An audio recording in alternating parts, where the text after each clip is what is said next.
الله أكبر.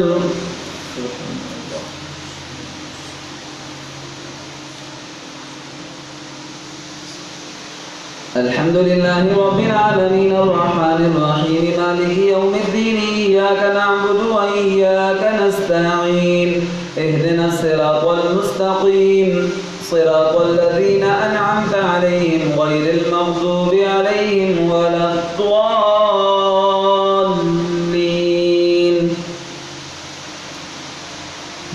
وما أبرئ نفسي إن النفس لأمارة بالسوء إلا ما رحم ربي إن ربي غفور رحيم.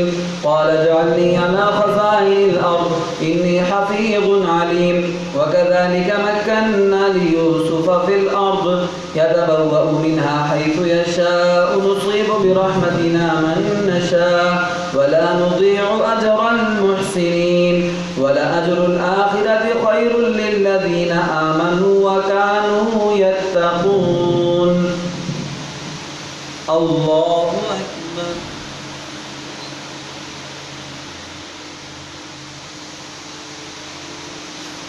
سمع الله لمن حمده. الله أكبر.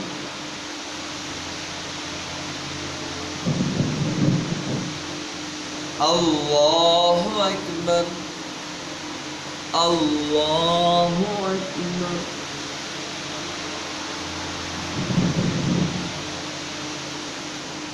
الله أكبر. الحمد لله رب العالمين الرحمن الرحيم مالك يوم الدين إياك نعبد وإياك نستعين اهدنا الصراط المستقيم صراط الذين أنعمت عليهم غير المغضوب عليهم ولا الضالين.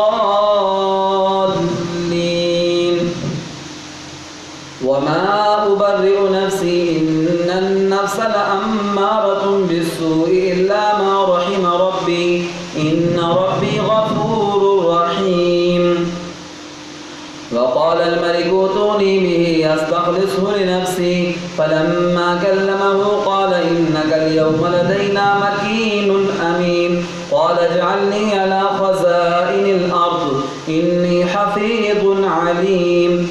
وكذلك مكنا ليوسف في الأرض يتبوأ منها حيث يشاء نصيب برحمتنا من نشاء ولا نضيع أجر المحسنين ولأجر الآخرة خير للذين آمنوا وكانوا يتقون.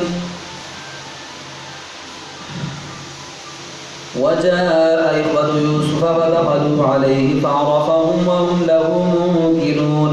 ولما جهزهم بجهازهم قال ائتوني بأخ لكم من أبيكم ألا ترون أني أوفي الكيل وأنا خير المنزلين فإن لم تأتوني به فلا كيل لكم عندي ولا تقربون.